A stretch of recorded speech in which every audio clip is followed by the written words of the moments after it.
everyone. Welcome to the It Hurts to Mom podcast. I'm Lauren Rose, and today we're talking to Tanja Diamond. Tanja is a polymath, Tantra lineage holder, and business and life strategist. Her 45 years of unique worldwide education, extensive knowledge in thousands of subjects, and certification in hundreds of modalities make her the go-to for everyone who needs solutions and results quickly. Tanja is a 5-time #1 international best-selling author, a 2-time international TEDx speaker, and the creator of Modern Tantra, the 7 Tantras of Integrated Intelligence, and Recover Your Life, Healing Unresolved Trauma in 20 Minutes a Day.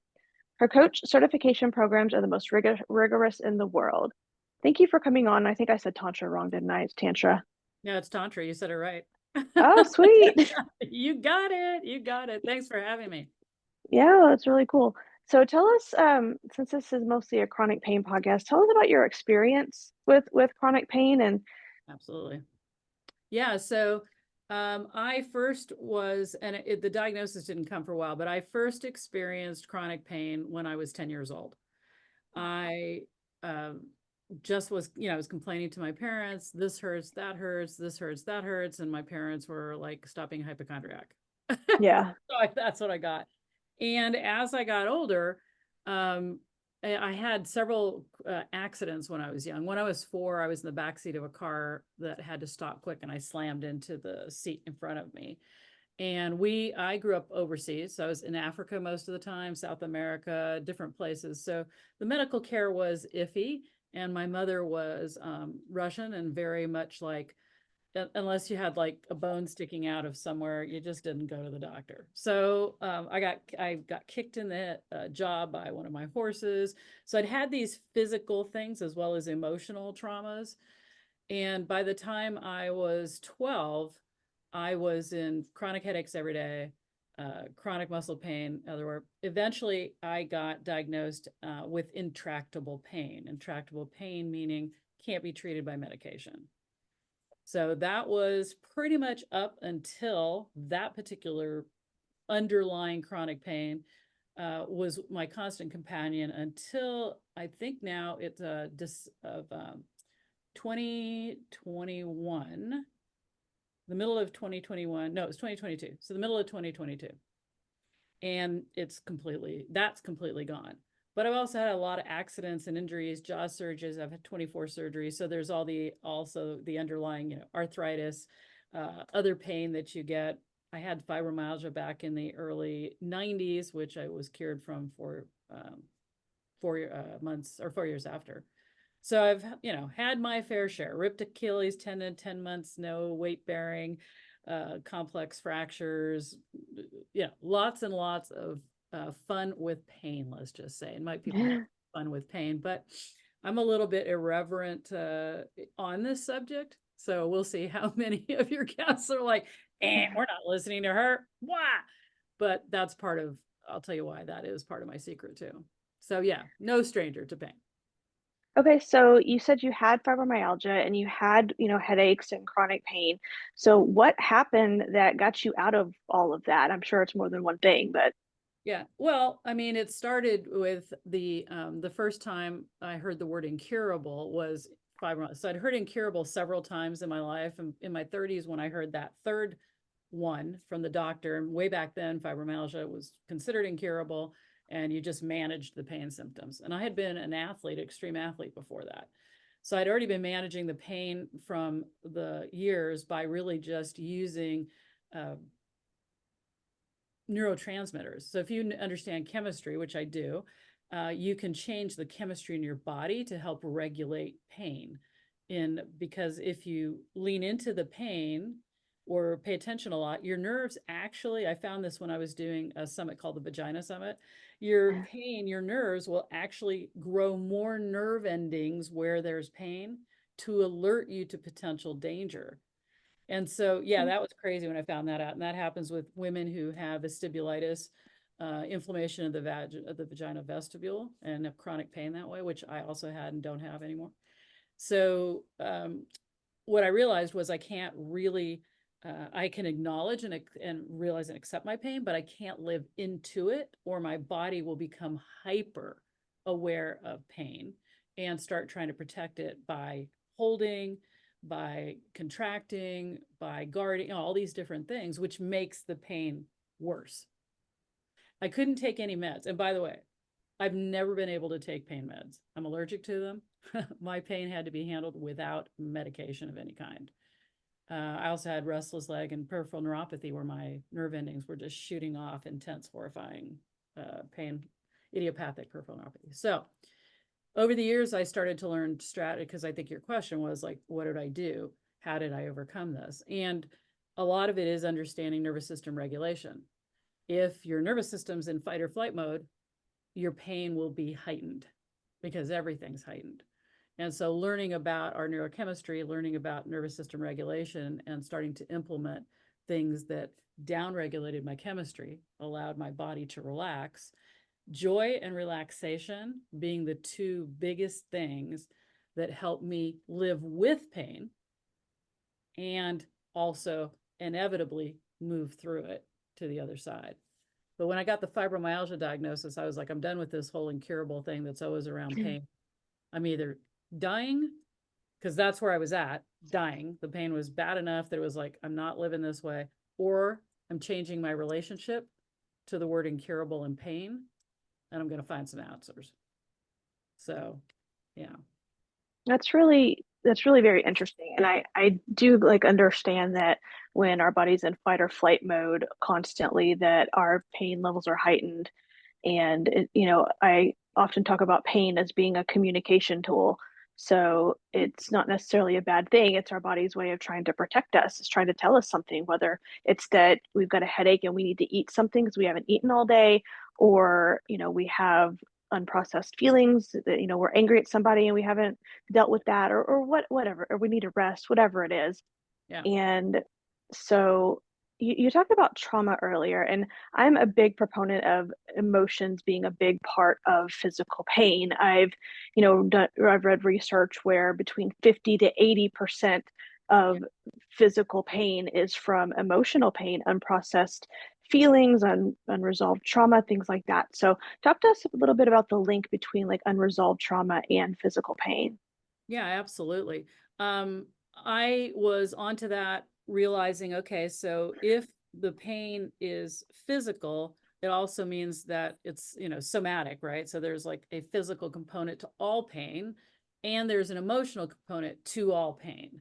So I have this thing that I teach people called the 5 and 8 systems, which basically when we're created as a fetus, we start with energy, this idea of energetic, connection, sperm meets egg, energy creates new chemistry in the body. So then chemistry is next, that creates emotions, that creates your physical body's created, and then last is 25, your mental body is created, right? So there's these 5 things that in healing, if you don't address all 5 of them, you never get total resolution. That took me 15 years of research and all the things that I dive into. And if nobody understands what the polymath means, I'm somebody who has mass expertise in a variety, lots of subjects. I'm fortunate how my brain is wired that it's consumes information at a crazy, crazy rapid thing, just born that way, not special. So these 5 and 8 systems were really the key. But resolving trauma affects not just physical. If you break a leg, it's not just physical trauma. It's emotional trauma, it's chemistry trauma, it's physical, physical, it's all of it, and it's energetic.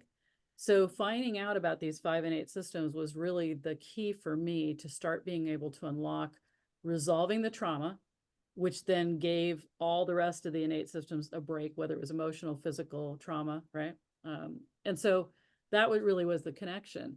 When we have trauma, what is that? And trauma can be so seemingly innate. Like you wouldn't think, like somebody yelling at you, go, well, people yell at each other all the time. Except that creates a trauma in the body, in your cells. That changes your chemistry. And that's what we need to think. Energy and chemistry when it comes to trauma. The body's going to protect itself. That's the main name of the game.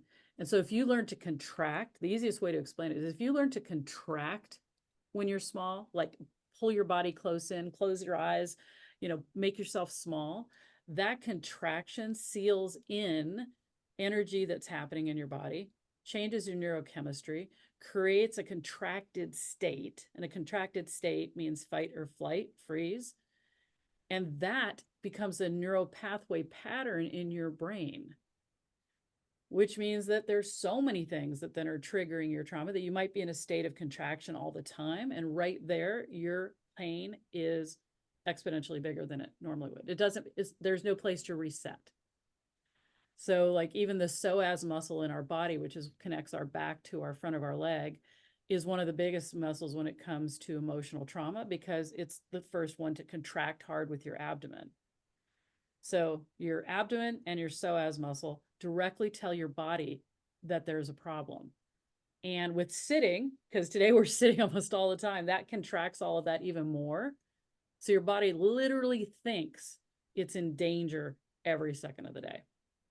And your pain levels will be through the roof because your neurochemistry cannot change. It can't calm down. It can't relax. So even if you don't remember the trauma, chances are it's probably happened to you, most of us. And yeah, it's a triggering event that causes chemical, physical, mental, spiritual, energetic, all these changes. Yeah, and I've heard that it doesn't necessarily have to be the big T kind of trauma, quote unquote, like, Right. abuse or assault or things like that. It could be a car accident Yep. or just kind of any physical or emotional trauma that, because trauma, I think, is described as something that, affects you on kind of on a deep level. Right. Yeah. So low-level stressors, low-level stressors can have the same impact as something super severe.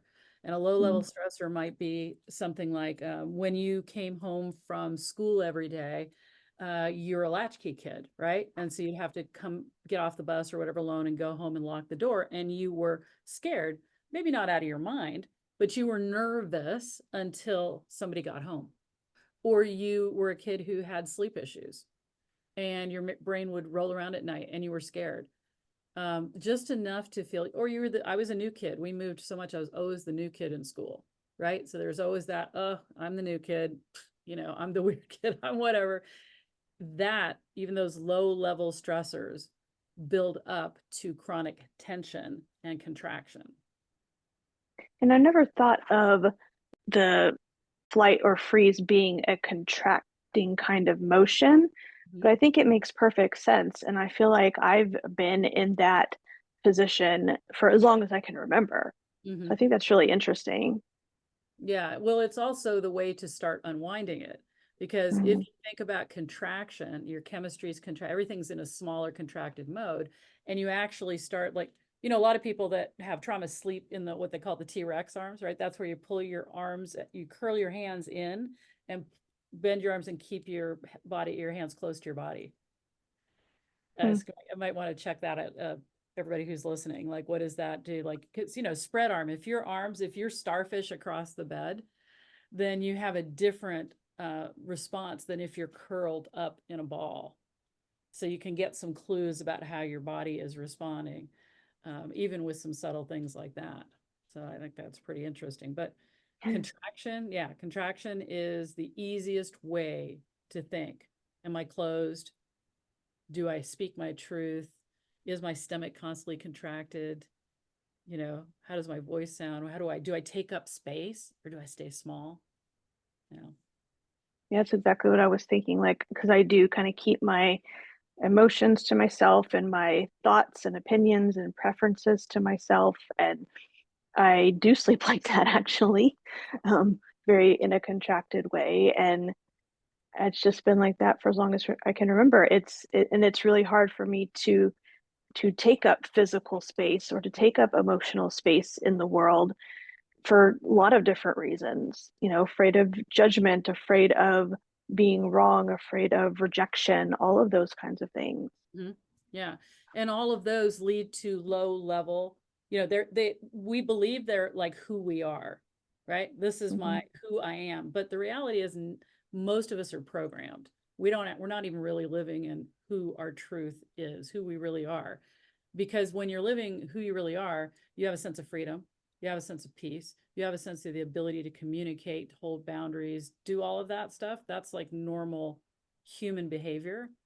The majority of us do not. And then if you want to throw in technology on top of everything we're doing, here's something. When you look at a device, right, your computer, your device, whatever, your eyes come in to focus narrowly closer to your nose.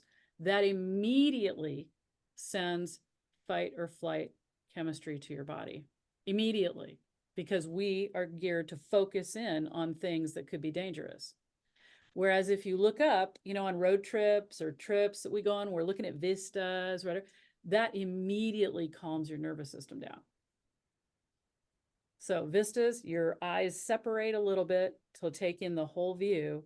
That relaxes everything in your body. So you think about how many times, like if we're reading, anything that's close up all the time, computers, devices, reading, all of that creates stress.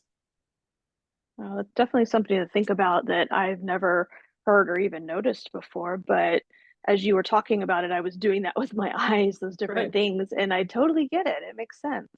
Yeah, yeah. So there's lots of little teeny things that we can do to start unwind the things that are going on. But I think we'll see more and more people, and we already have in the last 15 years, see more people with chronic issues that are mysterious, pain that is mysterious. I don't know why, I always have this pain or my stomach or my headache or my jaw or, jaw tension, right? Shoulder tension, all of that. And it's just going to get more because of our posture, that we're not outside first thing in the morning with natural light coming into our eyes. There's so many ways we're living in a way that doesn't increase our healing, that pain is going to be like a standard, Mm. even without an accident, even without that. It's just like we are constantly our nervous system is constantly being traumatized by the way we live. Wow, that's really interesting.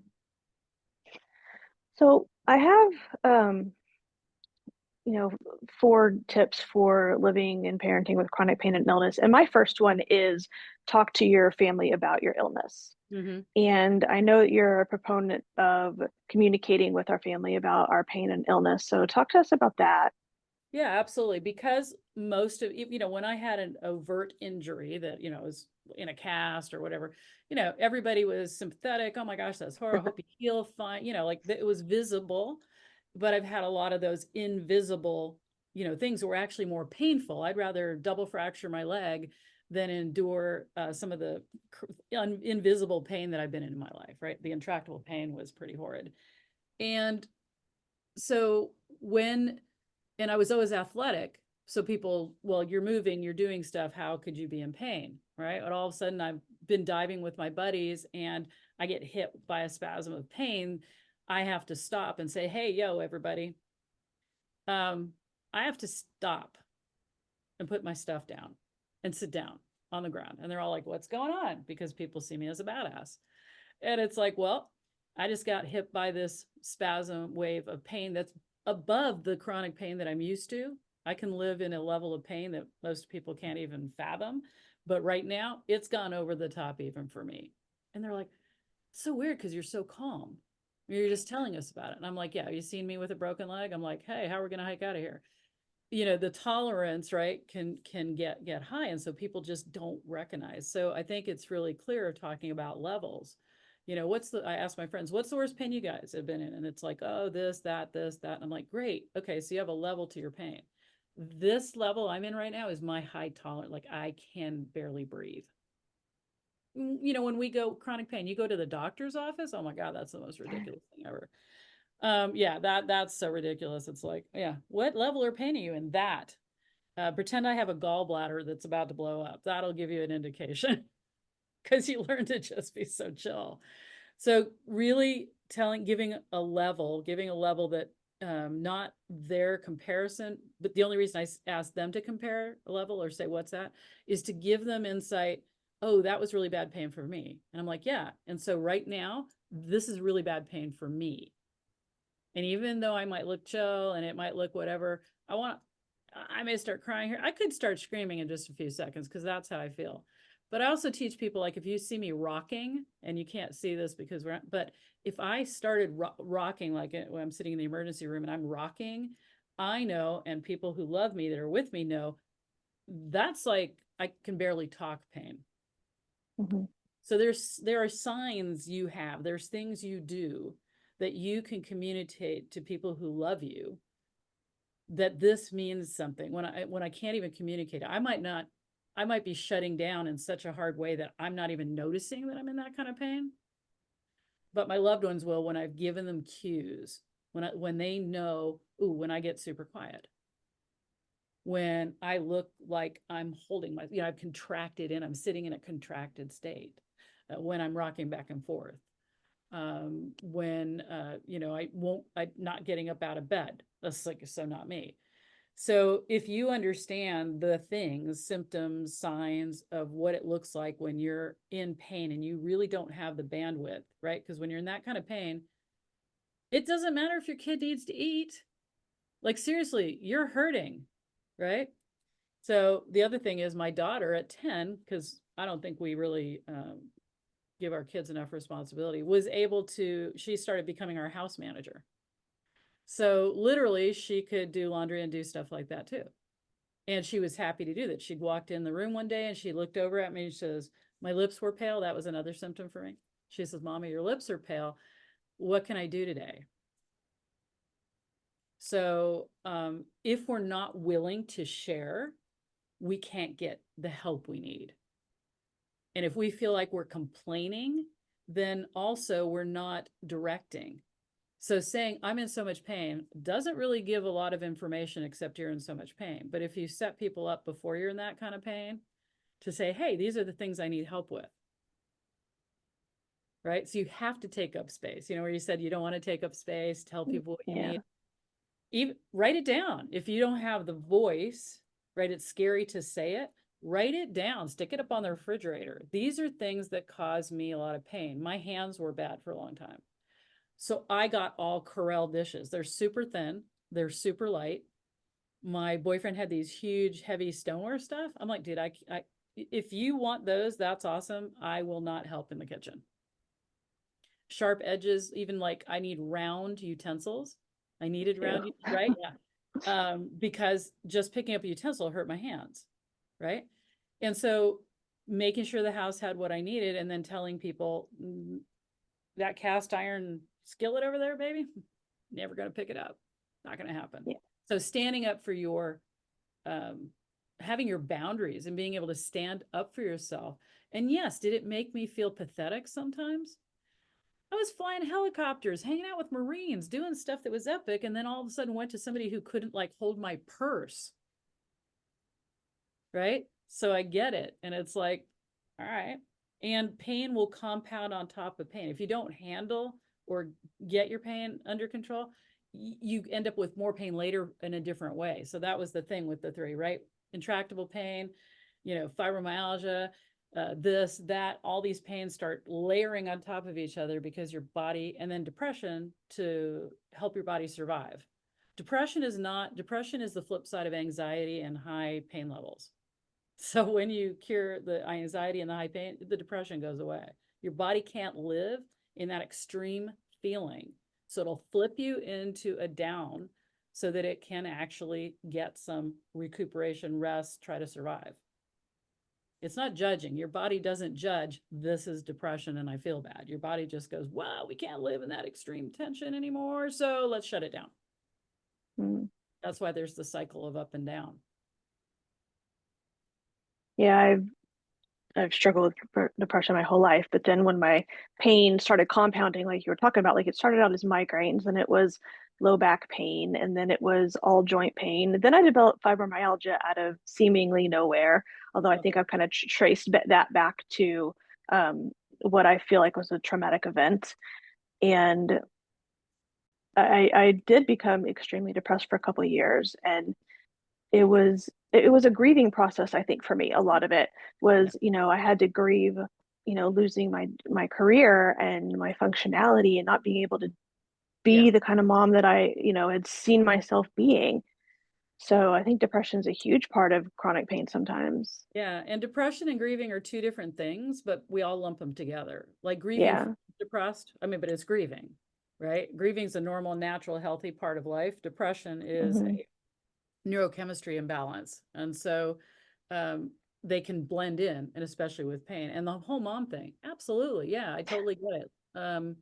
My child was super active and really challenging. We're both autistic too. And so she was super challenging at an earlier age, sensory, like very sensory kind of thing, sleep issues, all of that stuff. And so her high need of some ways she was super high needs maintenance. The other ways she was totally not. Like I didn't have to childproof anything. I just don't touch that. And she's like, okay. So, but that tension also escalated all my pain as well. And so that was really tough. And there were times when I'd lose my temper. And, you know, I've apologized so many times to her. It's like there was one year when her dad left and she was 3, and it was the suckiest year of my life. I had metabolic meltdown. You know, my pain increased, all of these things. And, you know, she's always like, Mama, it's okay. I forgive you. I don't remember. And I go, yeah, but your body does, your cells do. And I'm just letting them know that the way I acted was not okay. And I was at my level of everything I could cope with, you know? So I think part of the healing of all this is grace. Mm. I know that, you know, I wake up every morning and the first thing that happens is I go, I am alive. And I mean, like with excitement at 5 a.m., you know, I'm sure anybody that would ever sleep with me, has slept with me, is like, oh my God, what is happening right now? But I warned them for it. But I wake up in this just full blown gratitude. I'm alive. It doesn't really matter what's going to happen today. I have choices. I'm alive. This is super cool. And that takes a while. You got to find that gratitude, right? And that fuel, when I went through ovarian cancer and chemo and everything in 2020 with COVID, I walked in there with like shirts that said, I'm on chemocation. I'm hungover from chemocation. I got my daughter a sweatshirt that said, my mom went on chemocation and all I got was this lousy puke bag. But I used to show up with that kind of attitude. And so I sailed through chemo like they said most people don't. So I think a lot of mindset, a lot changes neurochemistry. So that gratitude changes my chemistries. And I'm all about working to keep my chemistry in the right healthy mode, because that informs my body about pain, tension, and everything else. So I kind of attack it from that level, from the chemistry standpoint. Yeah, I think mindset's really important. One of the big things that got me out of that grief and depression was gratitude, because Yeah. I had read that the more you focus on the positive things in life, the more your brain is going to start noticing the more Mhm. positive things in life. So instead of focusing on everything that I'd lost and everything I couldn't do, I started focusing on the things that I could do, the things I did have. Yeah. So I practice gratitude at least twice a day, Yeah. and it's definitely helped me to, just reframe my thinking. And like you've kind of mentioned, like our brains are neuroplastic, they can absolutely be changed, and I think that's Yep. really important. Yeah. And then also celebrating small successes. So Mm. as I said, I used to be an extreme athlete. And then when I was 20, I got diagnosed with idiopathic peripheral neuropathy, which is unknown nerve Yeah. death, right? And so in the last 12 years, I've been completely dead from the knees down, like dead. You could shove a ice pick through my foot. I wouldn't even know you were doing it. I ripped a toenail off once, and the only realized it was the whole kitchen was bloody. I'm like, what's happening here? Oh, look, my toenail's gone. Now, of course, on the way to nerve death was all the horrifying ice pick, horrible pain, and stuff that kept me awake forever. And then everything went dead. And for a while, I was like, this is awesome. Everything's dead. And then I was like, wow, everything's dead, which means my tendons are falling apart, joints are falling apart, because when you don't get nerve impulses, your body starts disintegrating. It's like sitting at my desk one day, I got up, started walking, and fell over. I'm like, why did I fall over? Oh, what's going on? I couldn't feel anything, but then I saw my foot looked weird, and I had a 90% Achilles tendon tear. I hadn't even done anything to warrant that. So in the last, since 2022, I have been on I'm curing idiopathic peripheral neuropathy. Now, this is everything I've cured so far is not curable. I've cured 4 incurable illnesses. Hashimoto is gone. I mean, and so this is my new quest. And in fact, I'm super excited because yesterday, sitting in the massage chair after the gym, I felt the airbag in my left ankle move, like the airbag from the machine. And I'm like, wait, what just happened there? And this morning I felt it again. And I'm like, okay, this is supposed to be impossible. And I am full bent on, so I'm back in the gym, I'm working out, doing flexibility and mobility, and it's difficult on things you can't feel because I have to be extra careful because I could rip something completely off without knowing it. But I hope to give people hope. That's really what I'm looking for. I don't have intractable pain, don't have fibromyalgia, don't have any chronic issues anymore that I used to have. Um, Blood sugar from 3 meds down to 0 meds and normal. And now I'm working on this idiopathic neuropathy. So it's possible to change things around. Yeah, that's really incredible. I, haven't been able to conquer my chronic pain yet, but I do have hope because of just all these different things that I've learned about the mind body connection and, how emotions and trauma relate to chronic pain. So I've got some hope. You know, hopefully I'll get there. Absolutely. I mean, the first thing is the idea of changing your relationship to the word. Like for me, it was incurable. When I changed my relationship to the word incurable and instead said, when I told my doctors, I'm out of here, when he said fibro and we're just going to manage it, I'm like, yeah, I'm done. I'm going for the cure. Somebody has to be the first one. Somebody Mm, has to find the solutions. So I left no stone unturned. That's why I got all those certifications, modalities, whatever. I went spiritual, I went energetic, I went holistic, naturopathic, whatever it is I could find. But I refused to let anybody around me say what I had wasn't curable. mm, So just the way I refused to, when they said intractable pain, a regional pain complex, and I've had all sorts of diagnoses. I'm like, and I accept that I have this because this is critical. I accept that I have this, and I believe that I don't have to. Still today, people find out when I say I had fibromyalgia, they're like, well, you didn't really have it. It's incurable. And I'm like, dude, seriously, I'm lifting weights again. People who go into remission can't lift weights and put their body through really hard things anymore. It just like flare back up. No, I can go in the gym and tear down my muscle tissue and it will just rebuild just fine without any of that stuff before. So I think it's important to know, and I'm not special like some superhuman. What I am is really invested. When you said I have a program, Recover Your Life in 20 minutes a day, it's about nervous system regulation. It's about understanding and changing your neurochemistry because your body was designed to heal. If it's not healing, there's something in the way. mm. Energy, emotion, chemistry, physical, mental. It's one of those 5 things or several of those 5 innate systems that are stuck. And so your body's not able to do its job. I also know you like to talk about like managing our stress response. Mm-hmm. What are some ways that we can do that? Because I think that's also really important when it comes to chronic pain, chronic illness, any kind of health issues. Yeah, the biggest first step is realizing that you are in charge and mastery of your stress response. And the lower your stress response is, the better your body feels naturally. The chemistry changes and it floods your body with those feel good hormones, which decrease pain levels. By the way, orgasm is awesome for decreasing pain levels too. Just saying, and I know most people with chronic pain are like, ah, Mm, don't even want to go there, but might be a different episode. We talk about how to use pleasure for pain relief.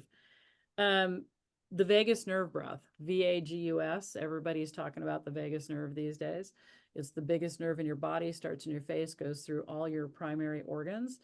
And if it's out of tune, if it's vibrating or, in a space of chronic stress, then basically it's hyper alert, hyper alert. So vagus nerve breath is pretty darn simple.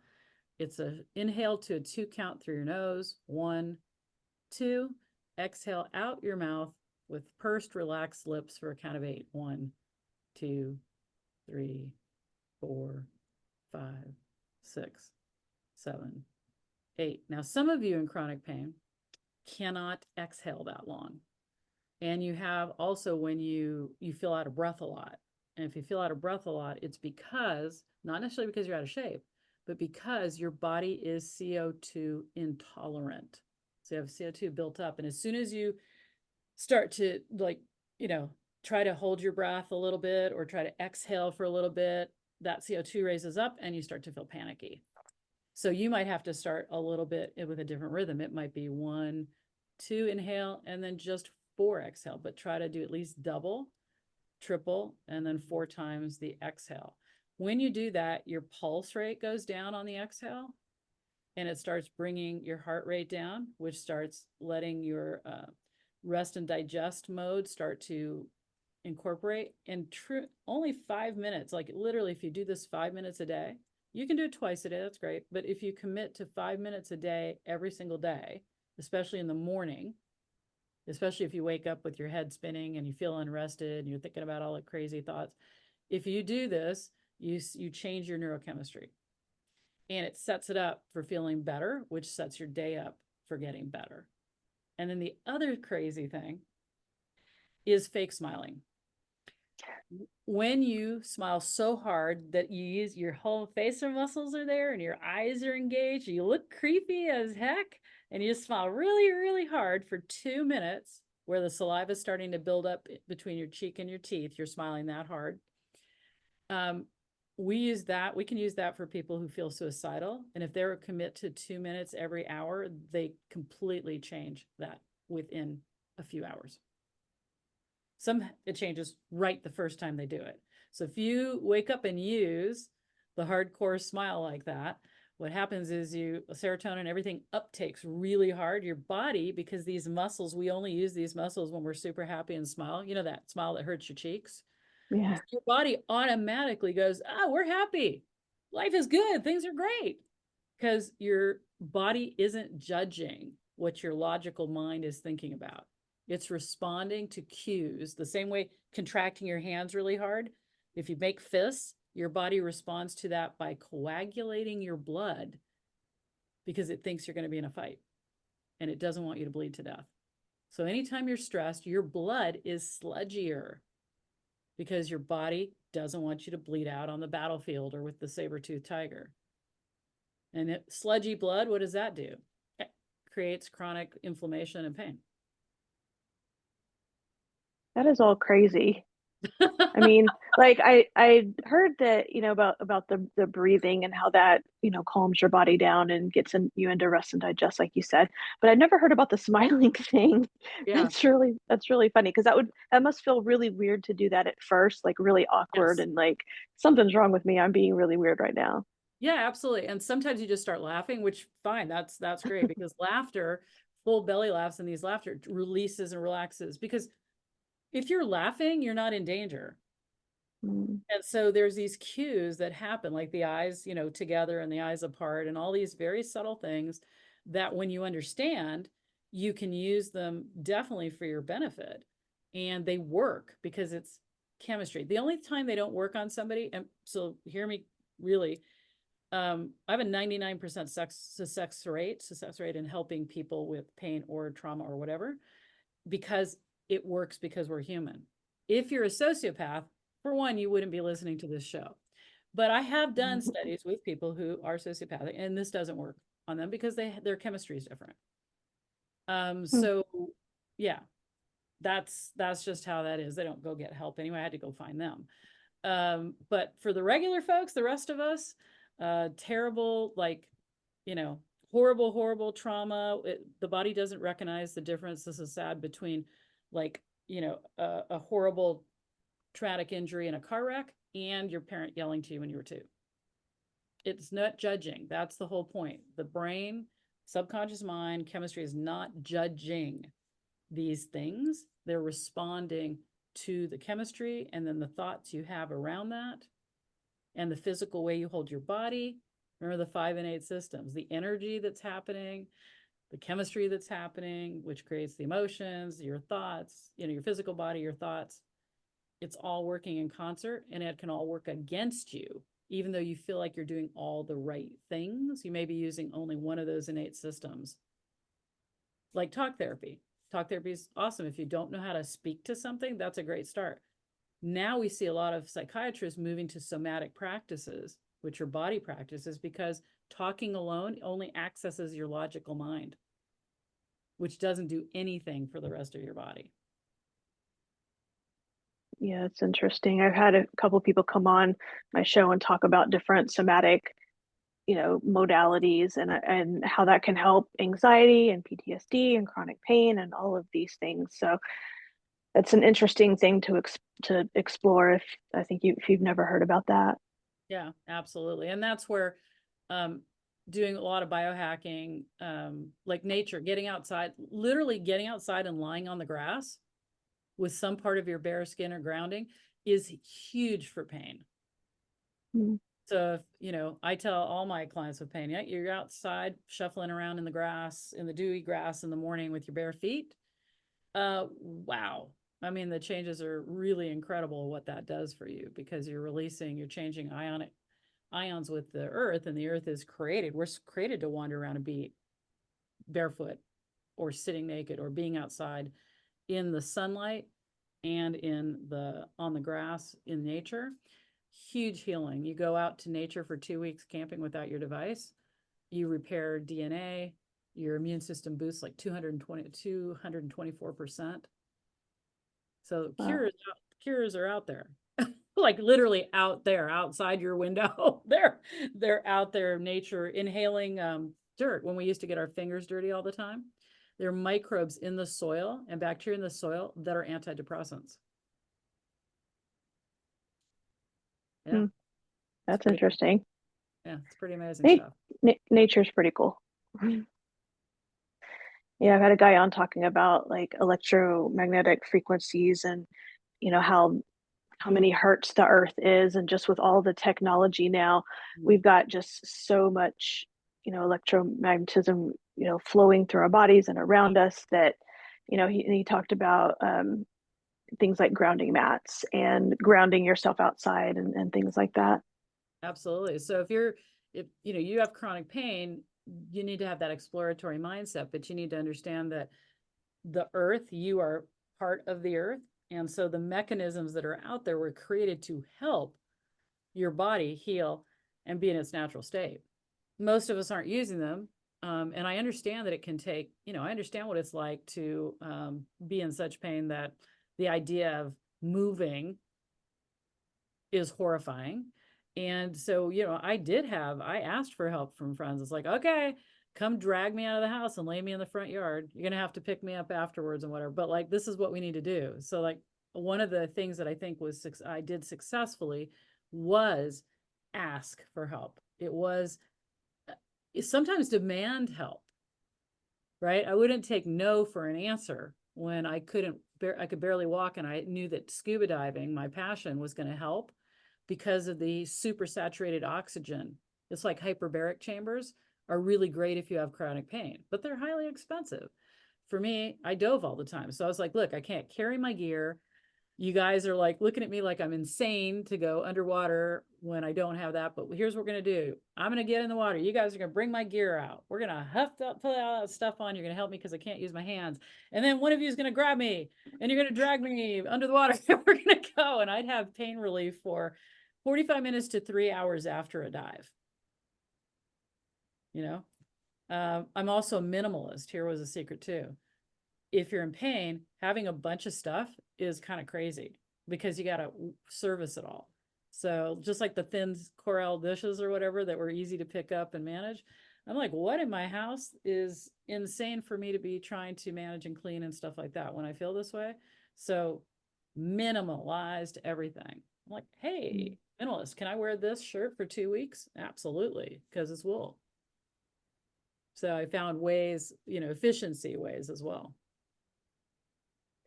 You talked about a lot of different things because you've got a lot, like you said, knowledge in a lot of different areas. What do you think your advice would be for people with chronic pain? The the most singular best advice is changing your relationship to that word and the concept. So chronic, the word chronic means never ending, not going to change, whatever. A lot of people have been giving that's like incurable, right? So most people who have chronic things like that seem out of nowhere, like fibro and stuff like that, when they take it, they don't realize the emotional component, which is maybe they never were able to say no before. Maybe they were overachievers. Maybe they didn't know how to take care of themselves. And now this is the body's way of saying, okay, you can't do that stuff anymore because you don't know how to be good to me. That's like, we're shutting this down. So the first thing is when I say accountability, I don't mean you're directly responsible for it. I hope so that, I really need this to be clear.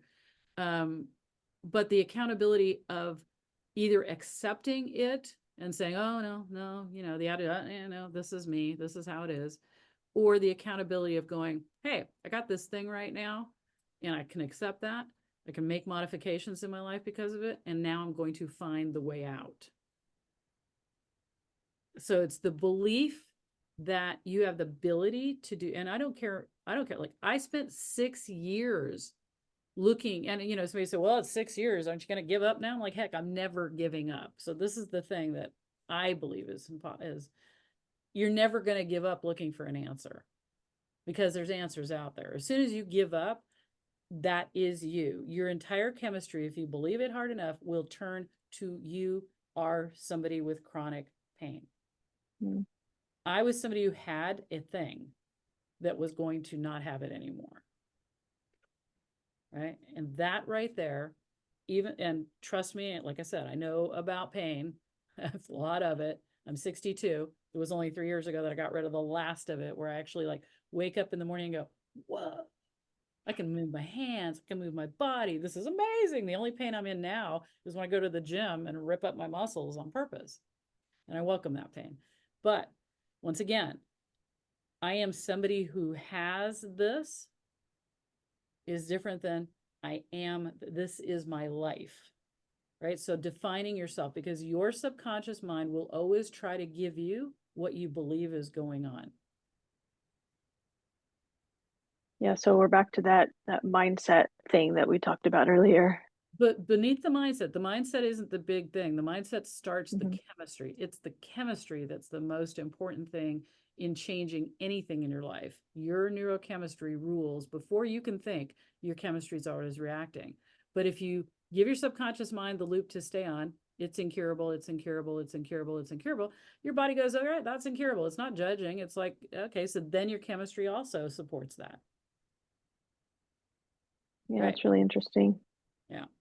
And evidence-backed data. So this isn't even just my craziness. This is actually, this is like science. I mean, we didn't even get into the energetic connection of it all, but that was really the key for me in healing things that I can't heal, and getting out of this pain, is that key right there. We're all chemistry, and we got to either know how to master it or we let it rule us. Okay. No, I think that's great advice. That it's really hard, I think, to maybe come to terms with sometimes, but it brings a lot of hope. I hope Like, so. Yeah, I hope that does. yeah. And if you're not like, wow, she cured that, I could too, then you're committed to your pain. And that's a hard pill to swallow. But some people, I was committed to my pain in fibro. And I had to figure that. I was committed because I did not how to say no. I was working 65 hours a week. I did not see a future that didn't involve always being burnt out. So a big chance part for me was, I'm not going to work more than 20 hours a week for the rest of my life. So the reason I can also have all these modalities, I've never worked more than, since I was 27, half time. And still I've made 7-figure income. So I think that we also have the idea that we're going to have to go back to drudgery, hard work, constantly unhappy, whatever. So committing to happiness is a huge piece of that too.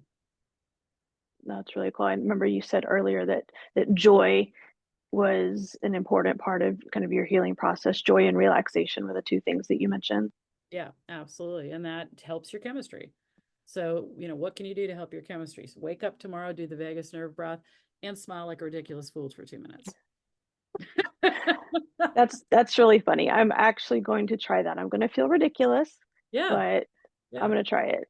Yeah. And then, if you're ever in a fight with somebody and you don't like how it's going, just start grinning really hard at them like this. So they're like, what are you doing, you freak? And you're like, I'm smelling and changing my chemistry because I don't like where we're going. Everybody will probably start laughing, or the other person will walk away, in which case that's fine, because your neurochemistry will change and you'll feel better. Yeah. So, where can we find more information about you and about what you do if people are interested?